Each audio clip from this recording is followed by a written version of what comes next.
آج میں نے تھوڑا سا تذکرہ جہلم کا کر دیا بہت عرصے بعد، تو اس میں 2-3 چیزیں پھر اور لگا دیتے ہیں جب چلنی پڑے. ابھی صرف ایک چھوٹی سی بات، یہ جو حضرت معاویہ پہ الزام لگایا جاتا ہے کہ حضرت معاویہ رضی اللہ تعالیٰ عنہ کے حکم سے معاذ اللہ حضرت علی کو گالیاں دلوائی جاتی تھیں، یہ الزام بھی لگایا گیا نا. یہ خوب سمجھ لو، حدیث کے الفاظ میں سب اور شتم کے لفظ ہیں.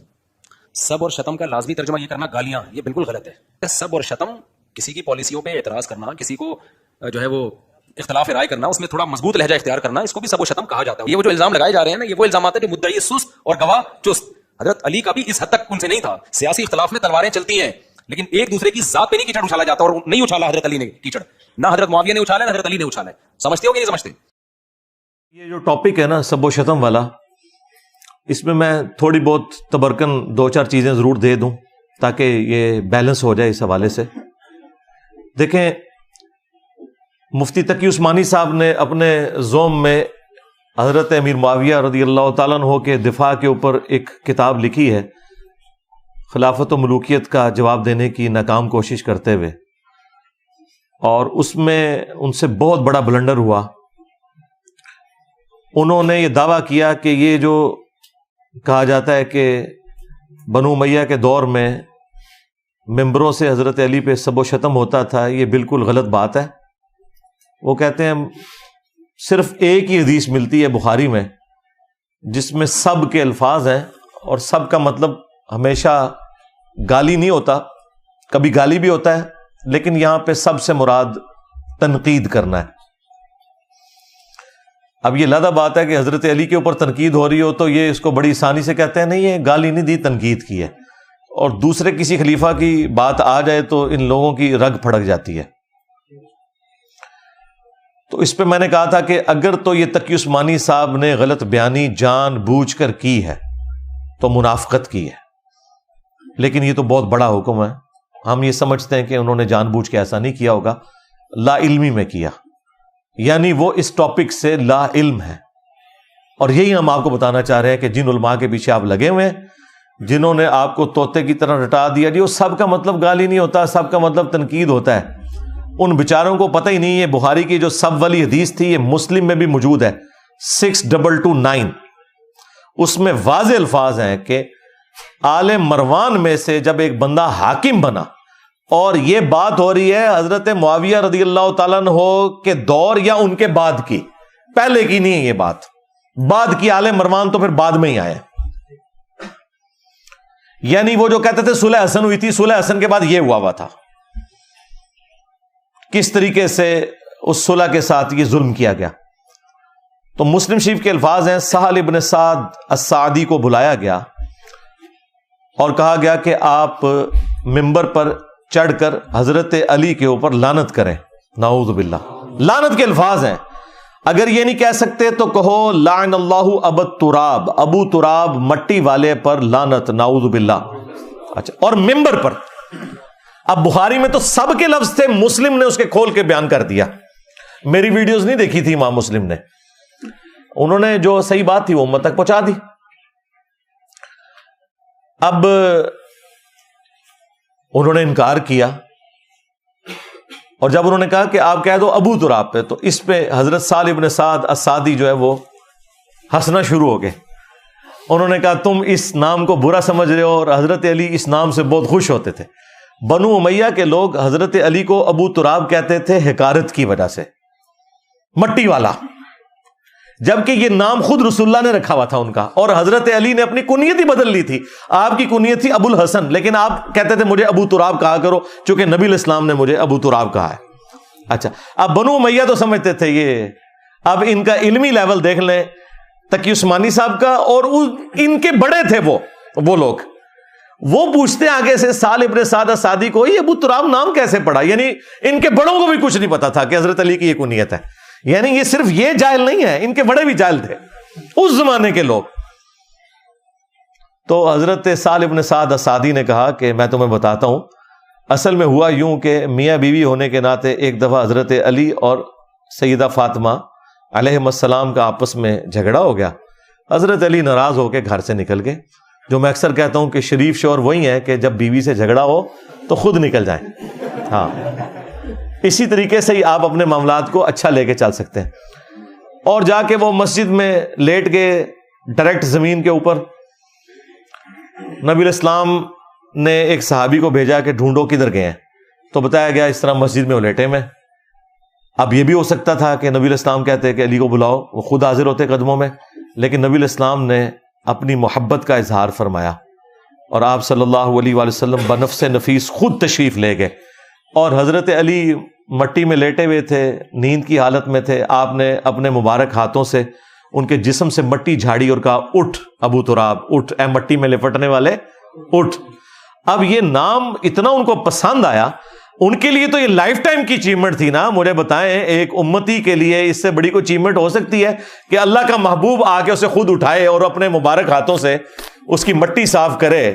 تو ان کے لیے نام تو سب سے بڑھ کر محبوب تھا، انہوں نے اپنے آپ کو ابو تراب کہنا شروع کر دیا۔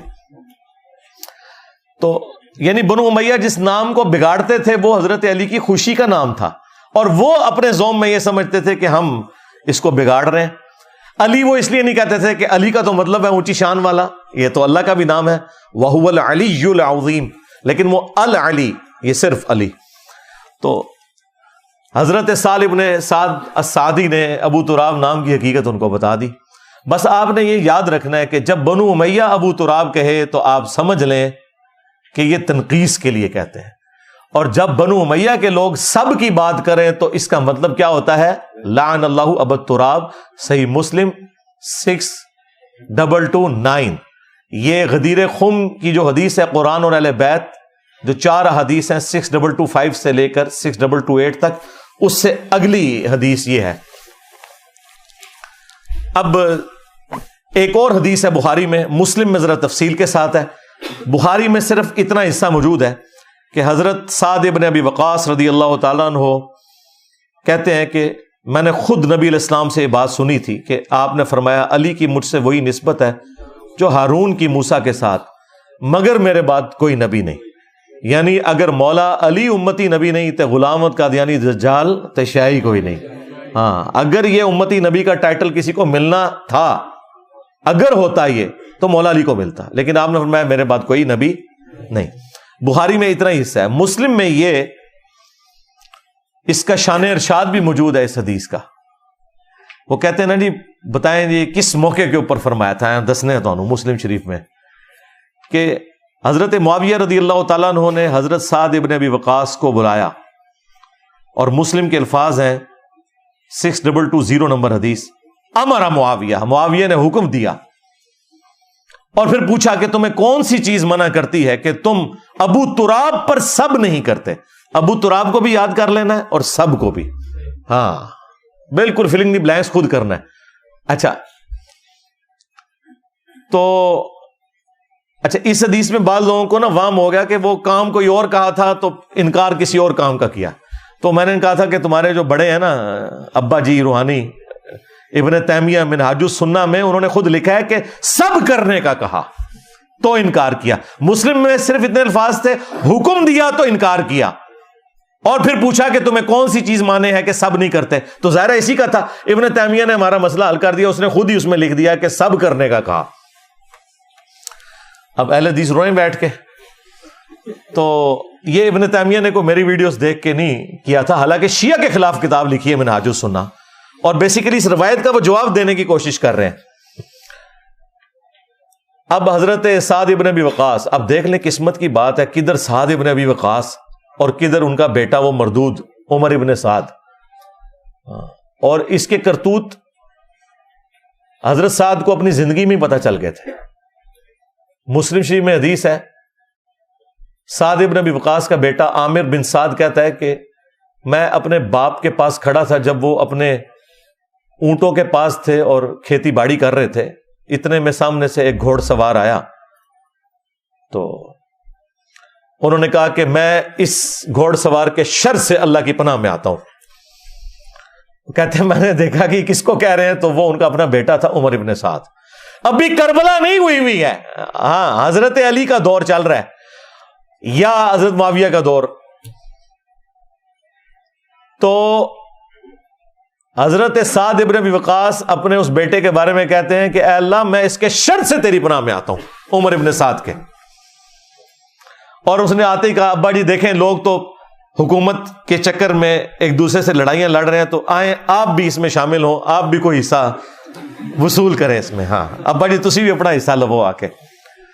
تو حضرت سعد ابن ابی وقاص نے اپنے بیٹے کے سینے پہ گھونسا مارا اور کہا کہ یعنی ڈانٹا اس کو اور مکہ بھی مارا اس کے سینے کے اوپر, اور کہا کہ اللہ تعالیٰ کو وہ بندہ بڑا پسند ہے جو متقی ہو, غنی ہو, بے پرواہ ہو اور ایک خاموشی کی زندگی گزارے. وہ اللہ تعالیٰ کو بندہ پسند ہے. یہ خود میں نے نبی علیہ السلام سے خود سنا تھا. یعنی حضرت سعد ابن ابی وقاص رضی اللہ تعالیٰ عنہ نے اپنے آپ کو بعد میں حکومتی معاملات سے بالکل الگ کر لیا ہوا تھا.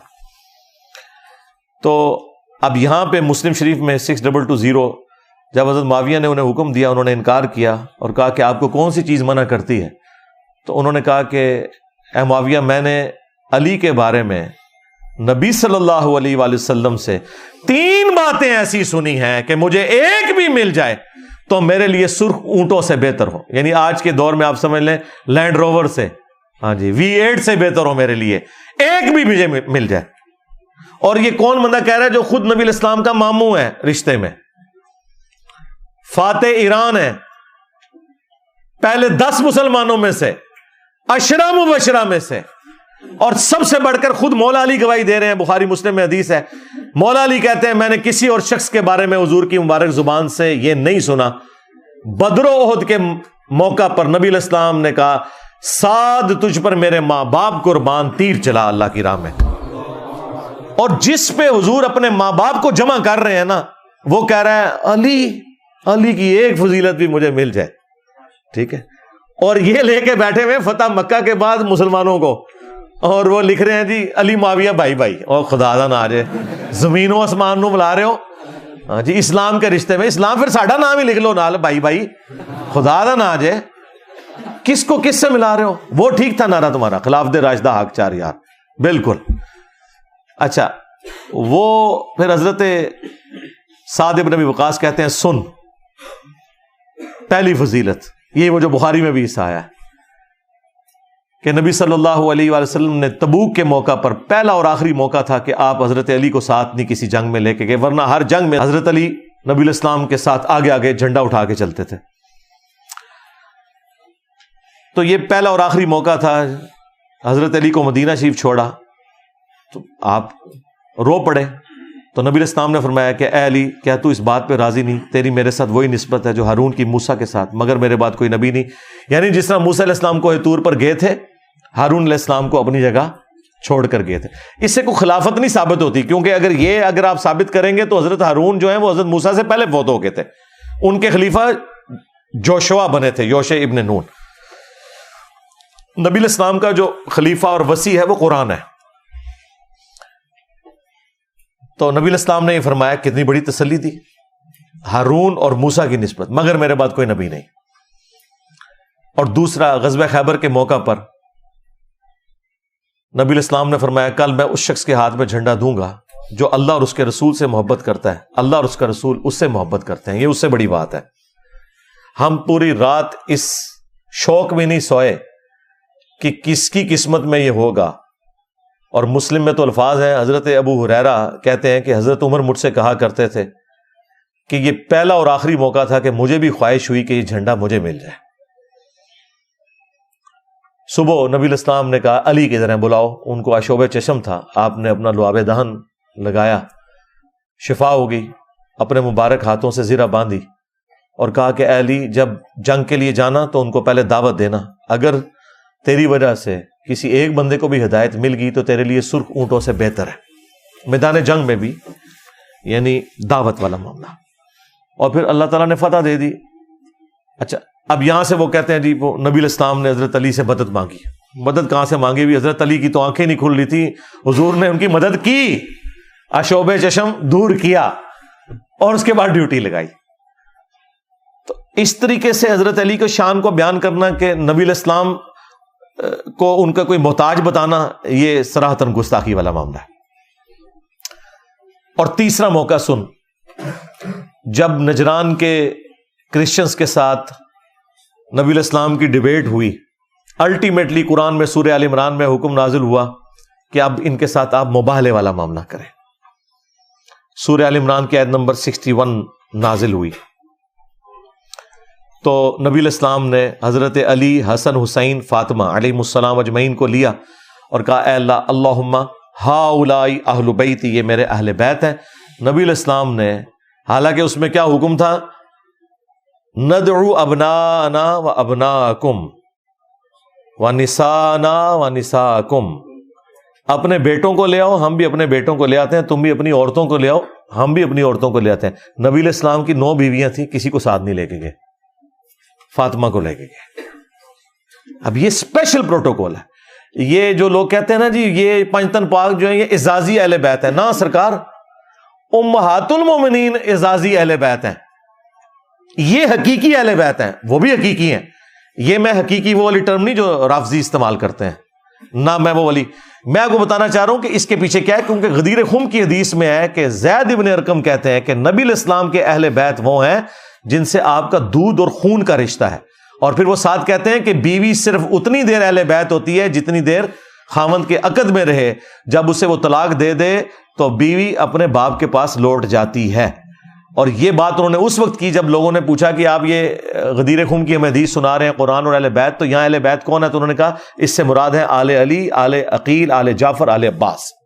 تو یہ یاد رکھیے گا، حضرت علی، فاطمہ، حسن و حسین سے حضور کا رشتہ ٹوٹ ہی نہیں سکتا تھا کیونکہ وہ خونی رشتہ تھا.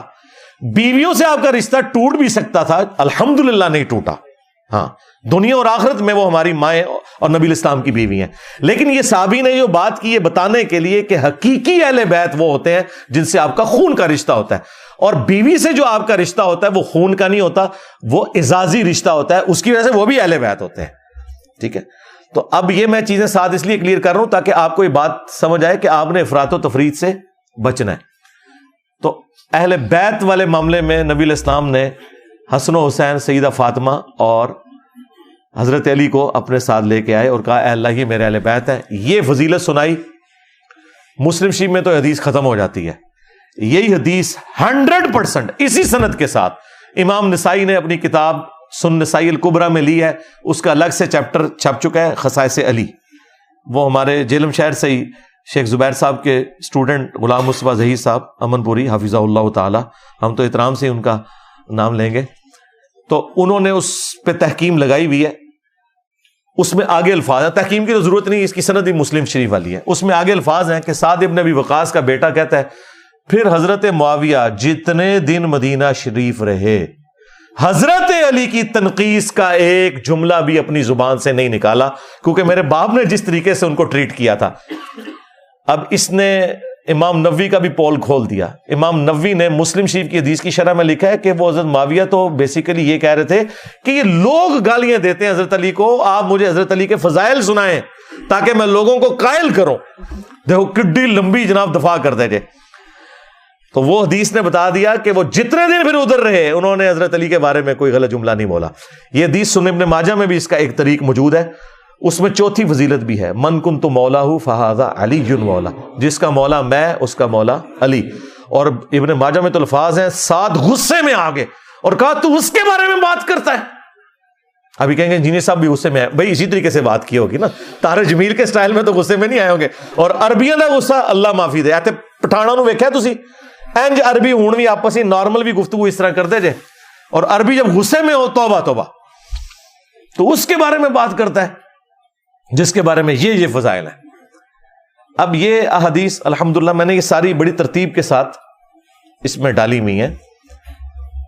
سعد ابن ابی وقاص رضی اللہ تعالیٰ عنہ تو ہمیشہ الحمدللہ اس حوالے سے دافع رہے. اسی سنن نسائی الکبریٰ کے چیپٹر خصائص علی میں کچھ لوگ حضرت سعد کو ملنے آتے ہیں، اور یہ آخری بدری صحابی ہیں، 56 ہجری میں فوت ہوئے ہیں. ان کے بعد کوئی بدری صحابی دنیا میں نہیں رہا تھا، یہ حضرت معاویہ کے دور میں فوت ہوئے ہیں. اور ان کی قبر جو ہے وہ مدینہ شریف کے اندر ہے. یہ جو چائنا کے اندر کو قبر مشہور کی ہوئی ہے وہ جعلی ہے، وہ ان کی قبر نہیں ہے. تو سعد ابن ابی وقاص رضی اللہ تعالیٰ عنہ کے بارے میں اسی چیپٹر میں سنن نسائی الکبریٰ کے خصائص علی ولی میں آتا ہے، کچھ لوگ ملنے آتے ہیں اور وہ کہتے ہیں میں نے سنا ہے کہ تم لوگ حضرت علی کے اوپر سب و شتم کرتے ہو. تو انہوں نے کہا معاذ اللہ، انہوں نے کہا معاذ اللہ. یہ معاذ اللہ علی سرکار اللہ معاملہ نہیں، ان کا معاذ اللہ. ہم سعد ابن معاذ جب بولیں گے وہ میم کے اوپر پیش کے ساتھ بولا جاتا ہے، ان کا معاذ اللہ، ہم کیوں ایسی حرکت کریں گے.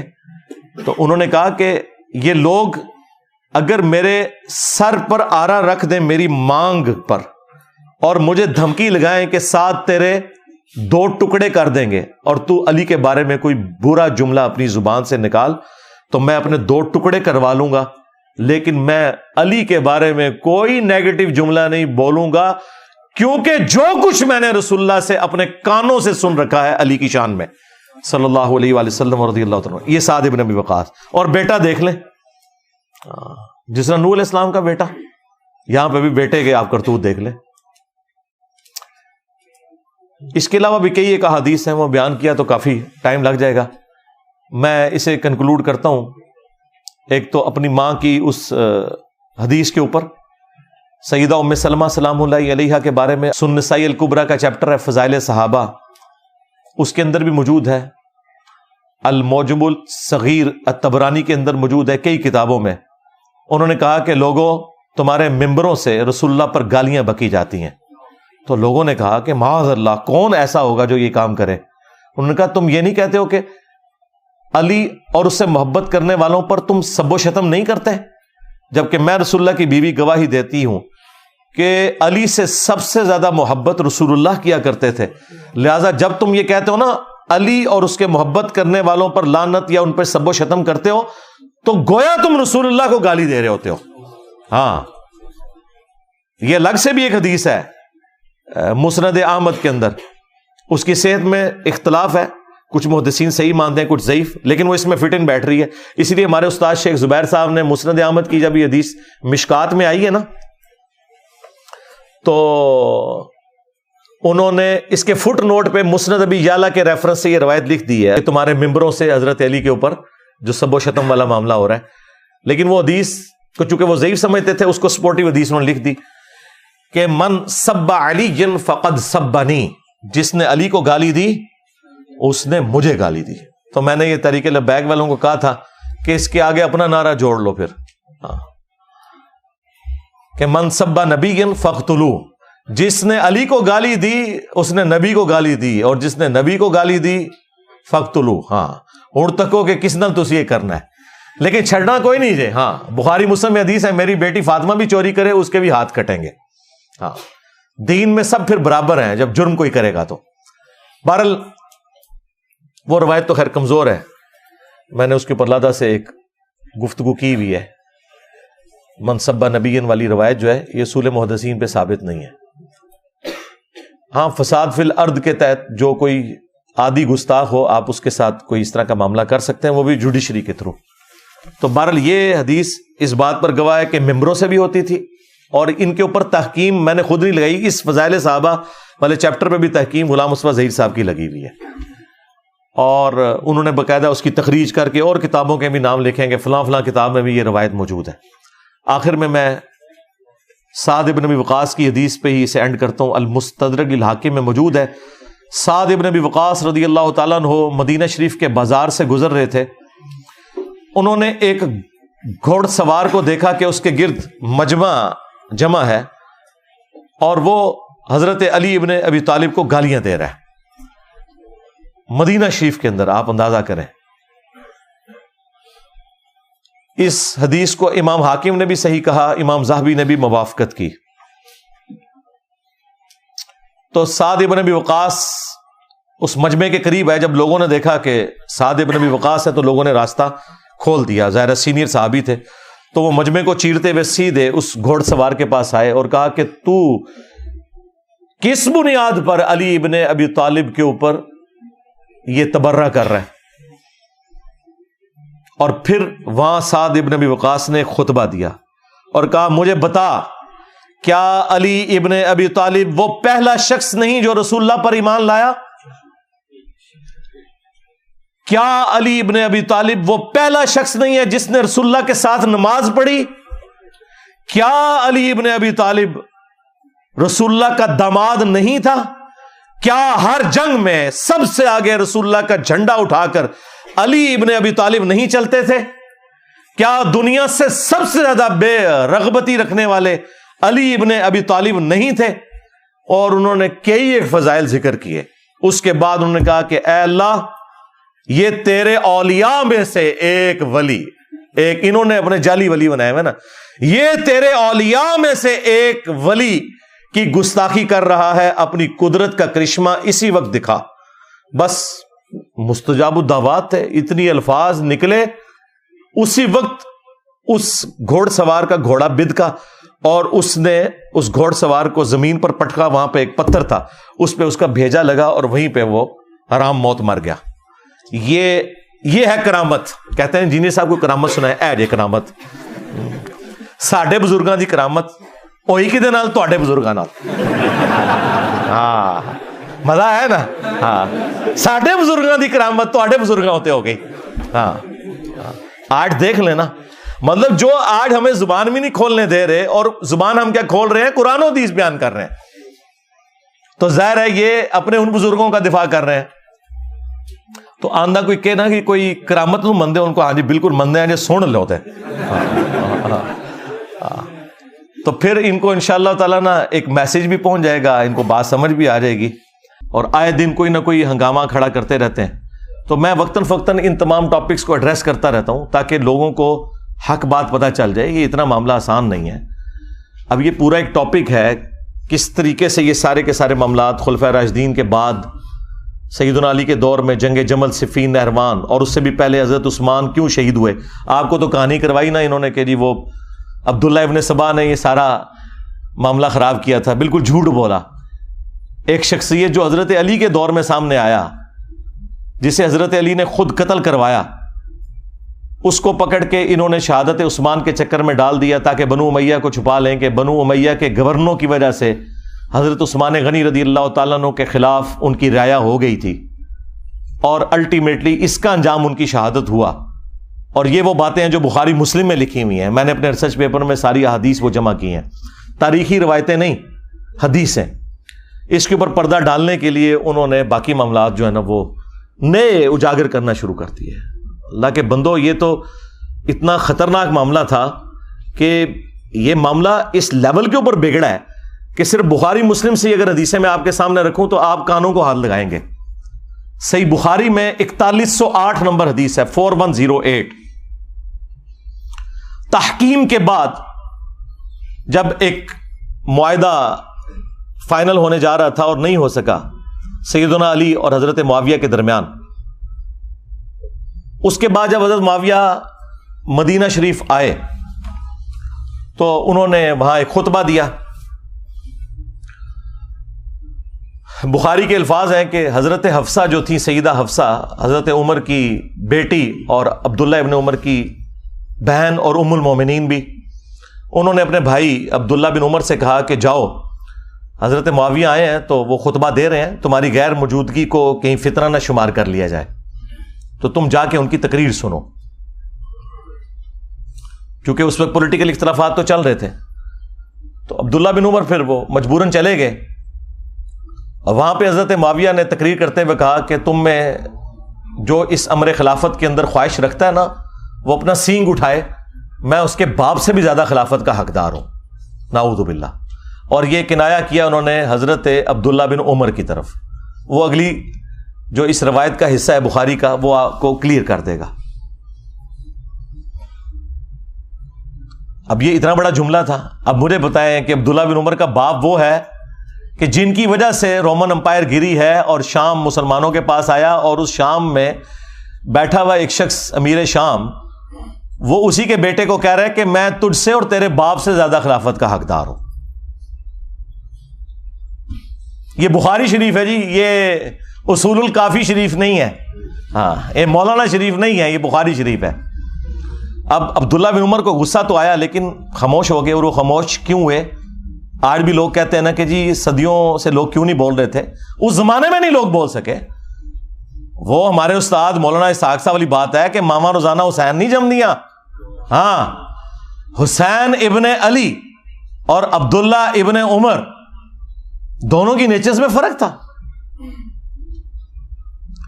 تو بعد میں ایک دوسرے صحابی کہتے ہیں عبداللہ بن عمر سے کہ آپ نے اسی وقت معاویہ کو جواب کیوں نہیں دیا جب وہ یہ کہہ رہا تھا کہ میں اس کے باپ سے بھی زیادہ خلافت کا حقدار ہوں؟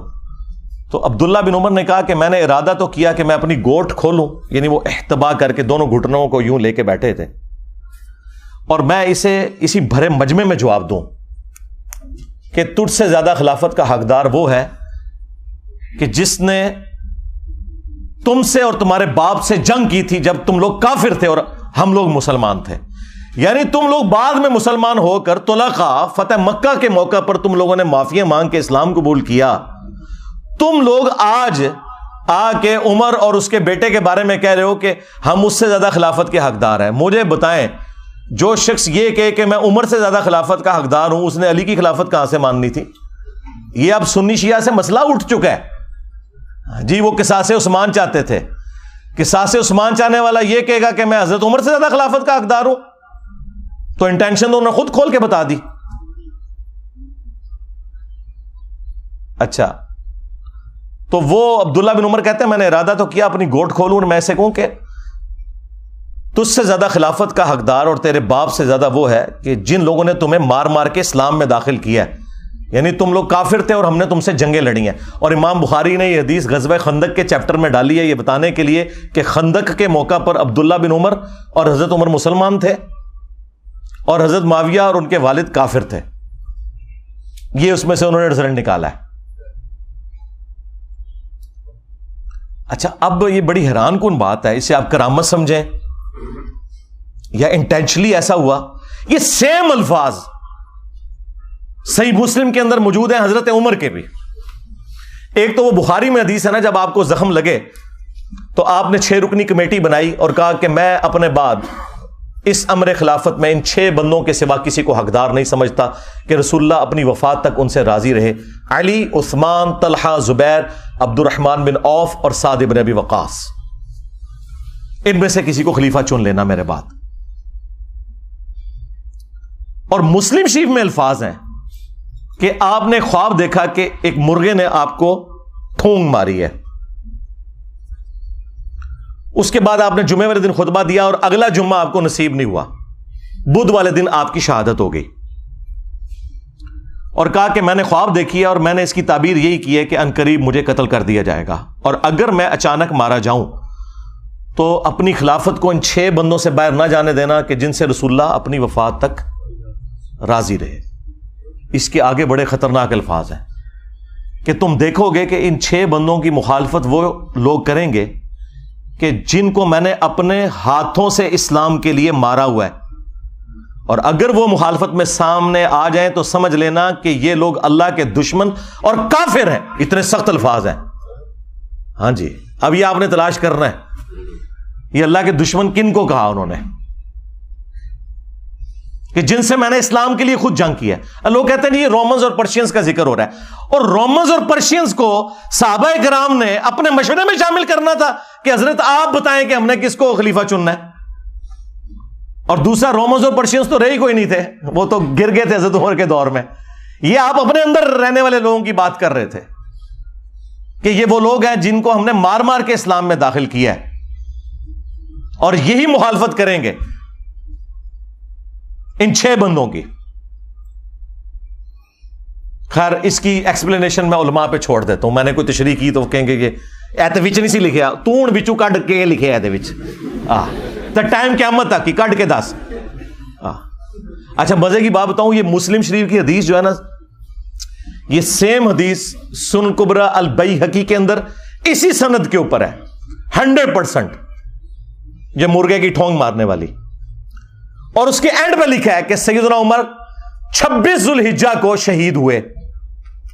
مسلم شریف کی سند کے اوپر مسلم والی حدیث جو سنن کبریٰ البیہقی میں تھی، اس میں اینڈ پہ الفاظ یہ ہیں، باقی ساری حدیث سیم ہے کہ 26 ذوالحجہ کو شہادت ہوئی بدھ والے دن حضرت عمر فاروق رضی اللہ تعالیٰ عنہ کی. تو سرکار یکم محرم کہاں سے نکال لیا؟ مسلم شریف میں 26 ذوالحجہ ہے، ظاہر سند وہی ہے. چلیں تاریخ کی بھی کتابیں اٹھائیں تو جتنی صحابہ کرام کے حالات زندگی پہ کتابیں ہیں نا، وہ 3 بڑی بڑی کتابیں ہیں. الاستیاب امام ابن عبد البر کی کتاب، اس کے بعد اسد الغابہ ابن اثیر کی کتاب اور اس کی شرح الاصابہ، 8000 صحابہ کے حالات زندگی ابن حجر اسقلانی کی، یہ 3 مین کتابیں، تینوں میں 26 ذوالحجہ لکھا ہے۔ باقی اقوال لکھ کے انہوں نے کہا یہ ثابت نہیں ہے۔ یکم محرم کا تو قول لکھا ہی نہیں ہوا۔ ایک جگہ ہے کہ جب دفنا چکے تھے تو محرم کا چاند نکلا، وہاں پہ بھی یکم محرم شہادت نہیں ہے۔ حضرت عثمان کی بھی بیعت پہلے ہو چکی تھی، اتنا بڑا جھوٹ بولا۔ ادھر غدیر خم کی ڈیٹ انہوں نے 18 ذوالحجہ کو حضرت عثمان کی شہادت کے ساتھ جوڑ دیا، حالانکہ حضرت عثمان غنی رضی اللہ تعالیٰ عنہ کی شہادت 18 ذوالحجہ کو ہوئی نہیں ہے۔ ان ساری کتابوں میں آپ نکال کے دیکھیں تو آپ کو 18 ذوالحجہ کی ڈیٹ نہیں ملے گی، 12 ذوالحجہ کی ملے گی۔ ہر معاملے میں جہاں جہاں مولوی گھس سکتا تھا نا، اس نے گھسنے کی کوشش کی ہے، اور میں نے الحمدللہ مسلم شریف سے مولانا شریف کو باہر نکالا ہے۔ جیسے وہ جب تک آپ کتے کو باہر نہیں نا نکالتے کنویں سے تو ڈول نکالنے سے وہ پاک نہیں ہوتا، تو یہ مسلم شریف میں الفاظ تھے کہ حضرت عمر نے کہا یہ 6 بندے ایسے ہیں کہ ان کی مخالفت وہ لوگ کریں گے جن کو میں نے اسلام کی خاطر مارا ہوا ہے۔ سیم الفاظ وہی حضرت عبداللہ بن عمر نے ریپیٹ کیے۔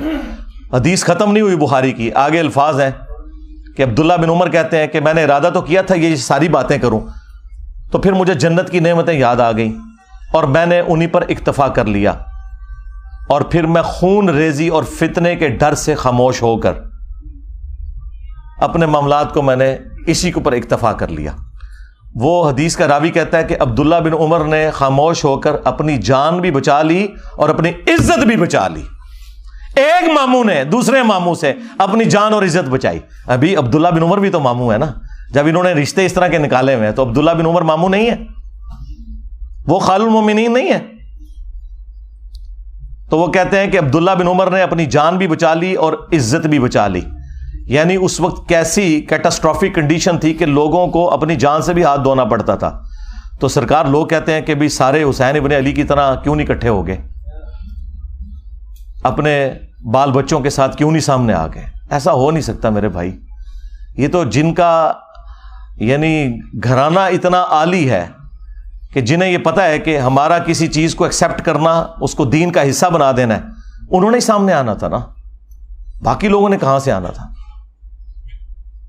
پھر سورہ مریم میں جو آیت ہے، اللہ تعالیٰ نے انبیاء کرام علیہم السلام کا ذکر کر کے فرمایا کہ جب انبیاء کرام دنیا سے چلے جاتے تھے نا، فَخَلَفَ مِن بَعْدِهِمْ خَلْفٌ، تو ان کے جانے کے بعد ایسے ناخلف لوگ جانشین ہوتے تھے، اضاعوا الصلاۃ، جو نمازوں کو ضائع کرتے تھے، واتبعوا الشہوات، اور وہ شہوات کی پیروی کرتے تھے، فسوف یلقون غیا، ان قریب یہ اپنے انجام کو پہنچ جائیں گے۔ اللہ تعالیٰ نے کہا کہ انبیاء جب بھی دنیا سے جاتے تھے ان کے جانے کے بعد ناخلف لوگ ان کے جانشین بن جایا کرتے تھے، یعنی کچھ عرصہ گزرنے کے بعد ان قریب یہ اپنی اس گمراہی کی سزا کو پالیں گے۔ یہ جو سورہ مریم کی آیت ہے نا، یہ سیم فٹ ان ہوئی نبی علیہ السلام کے کیس میں بھی، اور اس کی ایکسپلینیشن میں وہ صحیح مسلم کی مشہور حدیث ہے جو آپ کو سمجھ ہی نہیں آ سکتی تھی جب تک آپ کو کربلا سمجھ نہ آئے، کہ نبی علیہ السلام نے فرمایا کہ جب کبھی بھی اللہ نے کسی پیغمبر کو مجھ سے پہلے بھیجا نا، تو اس کے جانثار ساتھی حواری ہوا کرتے تھے، وہ حواری بڑے پیشن کے ساتھ اس کی دعوت کو آگے لے کے چلتے تھے، اور جب وہ مخلص لوگ رخصت ہو جاتے تھے نا، تو پھر ایسے ناخلف لوگ اس مسند پہ آگے بیٹھ جاتے تھے جو زبان سے وہ کہتے تھے جو کرتے نہیں تھے، اور جس کے کرنے کا حکم دیا گیا ہوتا تھا اس کی مخالفت کرتے تھے، الٹ چلتے تھے۔ ایسے لوگوں کے خلاف جو اپنے ہاتھ سے جہاد کرے وہ مؤمن ہے۔ کون؟ حسین ابن علی۔ جو اپنی زبان سے جہاد کرے وہ بھی مؤمن ہے، اور جو اپنے دل میں جہاد کرے، یعنی اگر کمزور ہے دل میں ہی برا مانے، سامنے نہ آئے، عبداللہ بن عمر، عبداللہ ابن عباس، عبداللہ ابن زبیر، اس جیسے لوگ، وہ بھی مومن ہے، لیکن ظاہر ہے کہ یہ اس لیول کے نہیں۔ اور فرمایا اس کے بعد رائی کے دانے کے برابر بھی ایمان نہیں ہے اگر کوئی دل میں بھی برا نہیں سمجھتا۔ یہ جو حدیث ہے کہ تمام انبیاء کے ساتھ ایسا ہوا ہے، تو دیکھ لیں سیدنا حسین ابن علی ہی سامنے آ کے کھڑے ہوئے. صحیح بخاری میں ایک اور حدیث ہے 4827. اس حدیث کے کئی ایک طرق ہیں باقی کتابوں میں، المستدرک للحاکم کے اندر، سنن نسائی الکبریٰ کے اندر، اور اللہ بھلا کرے امام ابن کثیر نے تفسیر ابن کثیر میں سورۃ الاحقاف کی آیت نمبر 17 کے کانٹیکسٹ میں وہ سارے طرق ایک جگہ جمع کر دی ہیں. تفسیر ابن کثیر کے اوپر تو کسی کو اختلاف ہو ہی نہیں سکتا تھا، اور بخاری کی حدیث 4827 وہ بھی لی اور باقی اس کے طرق بھی ایک جگہ جمع کیے. اس سے آپ کو پورے سینیریو کا اندازہ ہو جائے گا. مروان بن حکم جب مدینے کا گورنر بنا تو بخاری کے الفاظ ہیں کہ اس نے ایک دن خطبے میں یزید ابن معاویہ کا ذکر کرنا شروع کیا اور کہا کہ اللہ تعالیٰ نے امیر المومنین حضرت معاویہ کو یہ بات سجھائی ہے، وہ امت کے وسیع تر مفاد کے اندر اپنے بعد یزید ابن معاویہ کو خلیفہ بنانا چاہتے ہیں. یعنی ابھی حضرت معاویہ زندہ ہیں اور بیعت لے رہے ہیں اپنے بیٹے کے لیے. اب بخاری میں بس اتنے الفاظ ہیں کہ جب اس نے یہ بات کی نا تو عبد الرحمن بن ابی بکر کھڑے ہوئے اور انہوں نے کچھ کہا. امام بخاری نے اپنی شرافت کی وجہ سے وہ الفاظ نقل نہیں کیے، لیکن وہ الفاظ کہیں گئے نہیں ہیں، وہ حاکم کے اندر، سنن نسائی الکبریٰ میں، اور اللہ بھلا کرے تفسیر ابن کثیر میں انہوں نے سارے طرق، المعجم الکبیر طبرانی سے بھی جمع کر دیے. بخاری میں الفاظ ہیں کچھ کہا تو مروان نے کہا پکڑو اس کو، عبد الرحمن بن ابی بکر کو. تو وہ بھاگ کر حضرت عائشہ کے حجرے میں چھپ گئے. مسجد نبوی کے ساتھ ہی تھا حجرہ عائشہ، اور یہ حضرت عائشہ کے بھائی بھی لگتے تھے، اور جو ہمارے سب کانٹیننٹ میں کہا جاتا نا سگے بھائی، کہ ماں اور باپ دونوں ایک. عرب میں تو باپ ایک ہونا تو سگا ہو جاتا ہے. یہ عبد الرحمن بن ابی بکر وہ ہیں کہ جو والدہ ہیں ان کی اور والد دونوں وہی ہیں جو سیدہ عائشہ کے والدین ہیں. اب اس کو غصہ تو تھا لیکن اندر تو نہیں جا سکتا تھا، تو باہر سے اس نے کہا کہ ابو بکر کے بیٹے تیرے بارے میں ہی قرآن میں آیت نازل ہوئی ہے نا. وہ ایک کافر والی آیت لگا دی پکڑ کے. توبہ توبہ. یہ ہیں آل امیہ کی چاکری کرنے والے لوگ، کہ تیرے بارے میں آیت نازل ہوئی تھی نا کہ یہ کہتا ہے کہ اپنے ماں باپ کو کہتا ہے کہ تم لوگ جو مجھے یہ کہتے ہو کہ مرنے کے بعد دوبارہ زندہ کیا جاؤں گا، تو یہ اگلے لوگوں کی کہانی ہے. یہ قرآن کو جو اگلے لوگوں کی کہانیاں کہتا تھا نا ابو بکر کے بیٹے، تو ہے وہ. اب حضرت عائشہ کو بڑا غصہ آیا. انہوں نے اندر سے جواب دیا اس کو خاموش ہو جا، آل ابی بکر کے بارے میں کوئی اور آیات نازل نہیں ہوئی جو میری برات میں نازل ہوئی تھی، سورہ نور کی. اور بخاری کی حدیث یہاں پہ ختم ہے، لیکن جو باقی روایتیں ہیں ان میں فلنگ دی بلینکس بھی ہیں. ایک تو یہ کہ وہ عبد الرحمن بن ابی بکر نے کیا بات کی تھی کہ جو امام بخاری نے کہا کہ کچھ کہا تو اس نے کہا پکڑو اس کو. ظاہر ہے کو چوبے والی گل کی ہے نا. ہاں انہیں کیا سی کہ سیدھی طرح کہہ کہ تیرا امیر المومنین کیسر و کسرا کے طریقے پہ چلنا چاہتا ہے، ابو بکر اور عمر کے طریقے پر نہیں. کیونکہ اس نے یہ کہا تھا کہ بھئی ابو بکر نے بھی تو عمر کو اپنے بعد خلافت کے منصب پر چھوڑا تھا نا، تو ہمارے امیر المومنین بھی چاہتے ہیں کہ یزید کو چھوڑ دیں. بھئی یزید تو ان کا بیٹا ہے، اور حضرت ابو بکر کا بیٹا تو عبد الرحمن بن ابی بکر سامنے بیٹھا تھا، اس کو تو نہیں بنایا تھا. تو اس کو تو غصہ آنا تھا کہ بھی میں تو کوئی خلیفہ نہیں ہوں اور تم مثال کون سی دے رہا ہے، کدھر سے جوڑ کے کون سی بات فٹ کر رہا ہے. تو ان کا سیدھی طرح کیا کیسر و کسرا کے طریقے پہ چل رہے ہو. رومنز اور پرشینز وہ بادشاہ اپنے بیٹوں کو نامزد کیے کرتے تھے. اب یہ بات اس کو لگ گئی، ان کا پکڑو انہوں. اور وہاں پہ تو ہے نا کہ حضرت عائشہ نے کہا خاموش ہو جا، آل ابی بکر کے بارے میں تو سورہ نور نازل ہوئی ہے. باقی کتابوں میں حافظ ابن کثیر نے نقل کیا کہ پھر حضرت عائشہ نے اس کو پھر ایک پھکی نہیں پھکا دیا اور کہا مروان تیرے بارے میں اللہ کے نبی علیہ السلام نے فرمایا تھا جب تو اپنے باپ کی پشت میں تھا کہ حکم پر لعنت، اس کی اولاد پر لعنت، تو اسی لعنت کا ٹکڑا ہے. اور نظر آ گیا. اس سے آپ کو اس سارے کے سارے معاملات کلیئر ہو جائیں گے. یعنی یہ سٹیپ وائز چیزیں چلی ہیں، اور یہ میں تو آپ کو بخاری شریف بیان کر رہا ہوں، ٹھیک ہے، مسلم شریف بیان کر رہا ہوں. معاملات کس لیول تک بگڑے ہیں. مسلم شریف میں حدیث ہے 4776، عبداللہ بن عمر بن عاص خانہ کعبے کے سائے میں بیٹھے میں، اور لوگوں کو حدیث سنا رہے ہیں کہ اپنے امیر کی اطاعت کرو. اطاعت امیر کے اوپر حدیثیں سنا رہے ہیں. ایک تابعی عبد الرحمن بن عبد رب کعبہ کعبے کے سین میں داخل ہوتا ہے, اور وہ جب ان کی گفتگو سنتا ہے تو کہتا ہے کہ حضرت یہ حدیث آپ نے خود نبی علیہ السلام سے سنی تھی کہ حکمرانوں کی اطاعت کرنی ہے؟ ان کا ہاں, میرے کانوں نے سنا, میری آنکھوں نے نبی علیہ السلام کو دیکھا, میرے دل نے آپ کی بات یاد کی.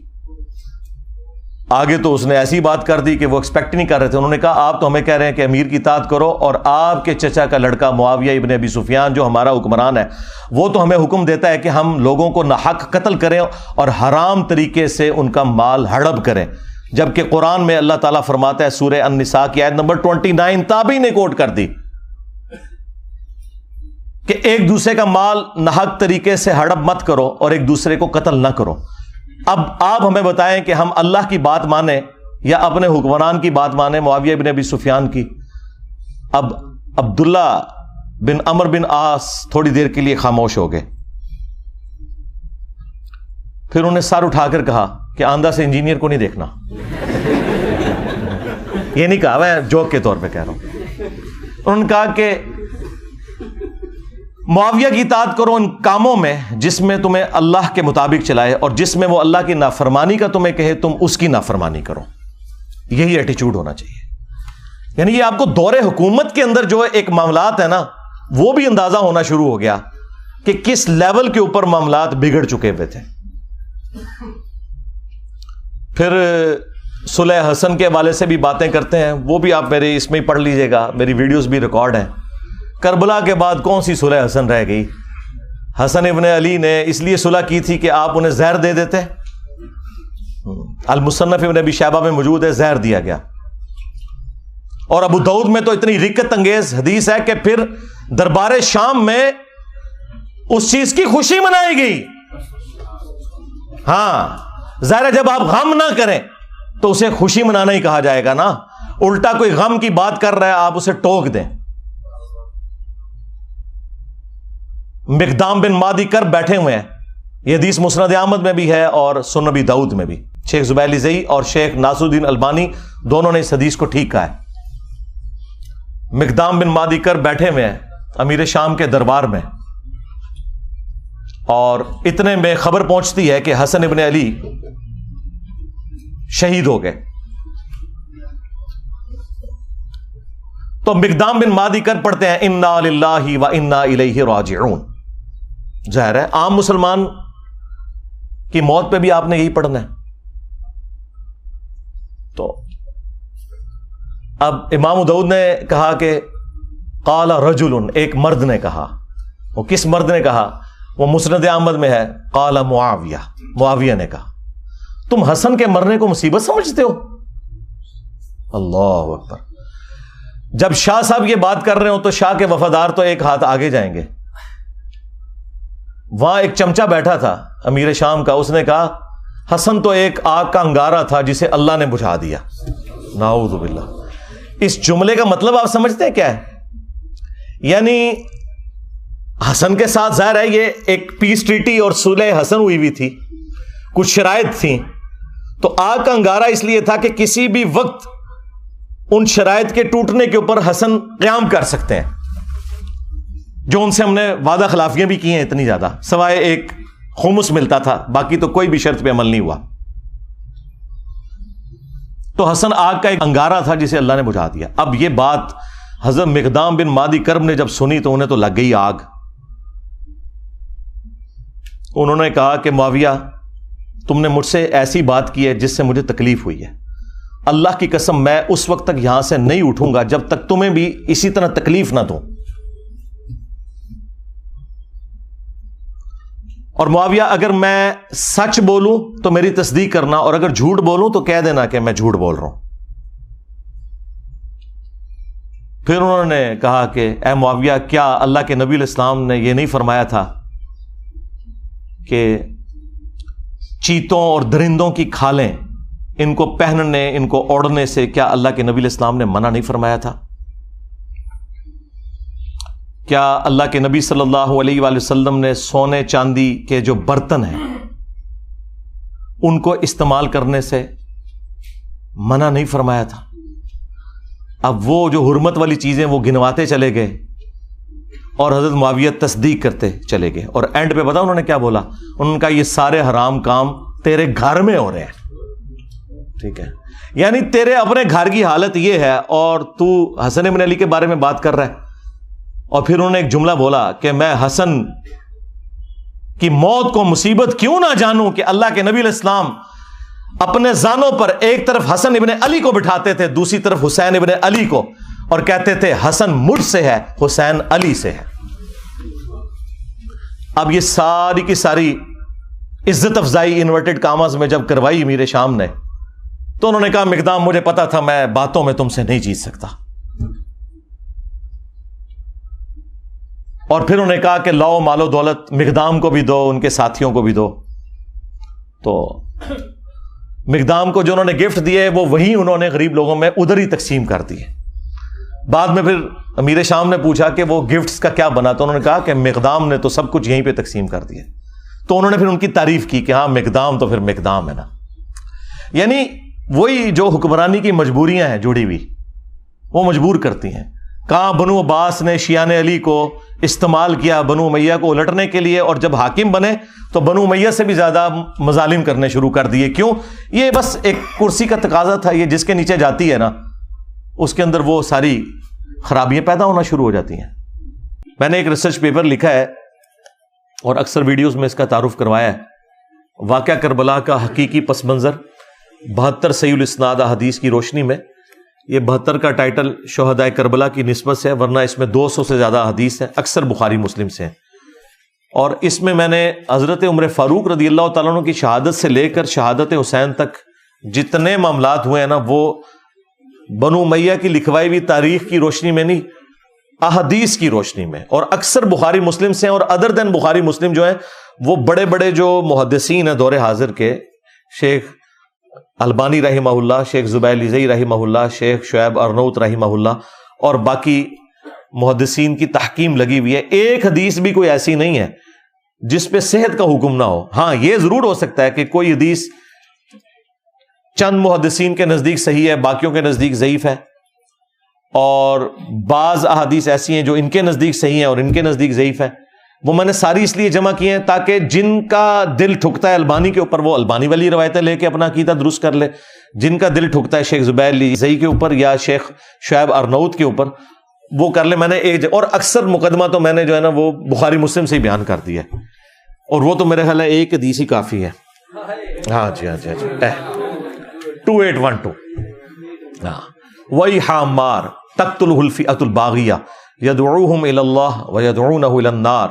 افسوس ہے عمار، تجھے ایک باغی جماعت قتل کرے گی، تو نے اللہ اور جنت کی طرف بلائے گا، وہ جماعت جہنم کی طرف بلائے گی۔ تو بخاری مسلم سے اکثر احادیث ہیں، وہ آپ پڑھیں تو آپ کو اندازہ ہو جائے گا کہ اس ٹوٹی کمند کہاں۔ اس میں یہ سب و شتم والا ٹاپک بھی میں نے ڈسکس کیا ہے، اس میں سیریل نمبر 37 سے 48 تک وہ تمام احادیث، 1 درجن کے قریب بلکہ اس سے زیادہ احادیث ہیں جن میں سب و شتم والی ساری روایتیں موجود ہیں کہ حضرت علی رضی اللہ تعالیٰ عنہ پر بنو امیہ کے ممبروں سے لعنت والا معاملہ ہوتا تھا، نعوذ باللہ من ذالک۔ تو وہ میں نے ساری احادیث جمع کی ہیں ایک انٹلیکچوئل ترتیب کے ساتھ۔ اب میں ان کو اگر کور کروں تو مجھے آلموسٹ 1 گھنٹہ اور لگ جائے گا۔ اس ریسرچ پیپر کو آپ مفت ڈاؤن لوڈ کر سکتے ہیں ہماری ویب سائٹ ahlsunnatpak.com سے، عربی میں بھی، اردو میں بھی، ہندی میں بھی، انگلش میں بھی، بنگلہ زبان میں بھی، فارسی میں بھی PDF فری رکھا ہوا ہے، آپ ڈاؤن لوڈ کریں، اور انشاءاللہ لیکچر کے اینڈ پہ بھی آپ کو مل جائے گا۔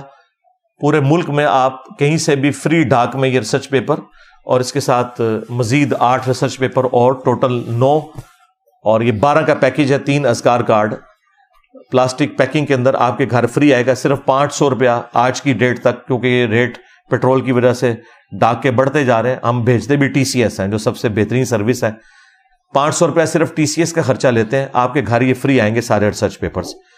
صبح 9 سے لے کے شام 5 بجے تک ہمارا اکیڈمی کا نمبر کھلا ہوتا ہے 032159000162۔ اس کے اوپر واٹس ایپ بھی بنا ہوا ہے، لیکن کال کریں، اس کے بعد واٹس ایپ پہ ایڈریس وغیرہ بھیج دیں تو انشاءاللہ تعالی آپ کے گھر یہ ریسرچ پیپرز کا سیٹ بالکل فری آ جائے گا. اس میں آپ کو یہ ساری کی ساری احادیث انشاءاللہ تعالی ایک انٹلیکچوئل ترتیب کے ساتھ مل جائیں گی اور آپ کو پورا مقدمہ کلیئر ہو جائے گا. اس حوالے سے ہم اللہ تعالیٰ سے دعا کرتے ہیں کہ اللہ تعالیٰ ہمیں قیامت کے دن اپنے محبوب صلی اللہ علیہ وآلہ وسلم، ان کے جانثار اہل البیت علیہم السلام، خلفائے راشدین رضی اللہ عنہم اجمعین اور صحابہ کرام علیہم رضوان کے ساتھ محشور فرمائے، اور ان کے دشمنوں کے عقائد اور نظریات سے ہماری آنے والی نسلوں کو بھی محفوظ فرمائے. صلو علی محمد و آل محمد، اللہم صلی علی محمد وعلی آل محمد واصحاب محمد وازواج محمد وامت محمد اجمعین الی یوم الدین، آمین. اللهم إني أسألك بأنك أنت الله لا إله إلا أنت الأحد الصمد الذي لم يلد ولم يولد ولم يكن له كفوا أحد وإلهكم إله واحد لا إله إلا هو الرحمن الرحيم ألف لام ميم الله لا إله إلا هو الحي القيوم اللهم صل على محمد وعلى آل محمد.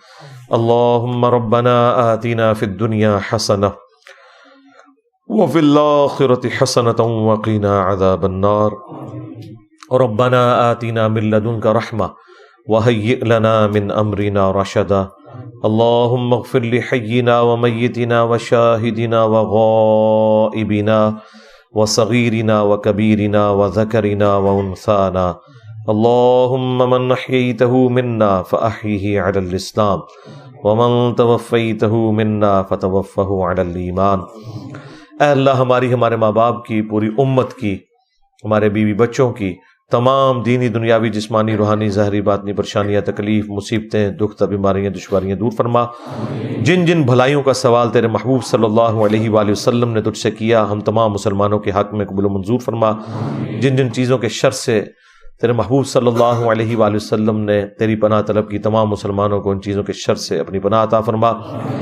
اے اللہ بالخصوص چائنا، انڈیا، کشمیر، فلسطین، یمن، شام، عراق، افغانستان اور پاکستان میں جہاں کئی مسلمان کس پرسی کی زندگی گزار رہے ہیں، غیب سے ان کی عزت، آبرو، جان و مال کی حفاظت فرما. حاضرین کے دلوں میں جو نیک اور جائز دعائیں ہیں قبول فرما. حاضرین کے جو چھوٹے بڑے رشتہ دار فوت ہو چکے ہیں ان کی مغفرت فرما. جو زندہ ہیں انہیں اپنی قبر و آخرت کی تیاری کرنے کی توفیق عطا فرما. جو بیمار ہیں انہیں شفائے کلی عطا فرما. یہ تمام دعائیں تمام مسلمانوں کے حق میں قبول و منظور فرما. اے اللہ ہمارے ملک پاکستان کی خیر فرما، پورے عالم اسلام کی خیر فرما، اندرونی اور بیرونی خطرات سے محفوظ فرما.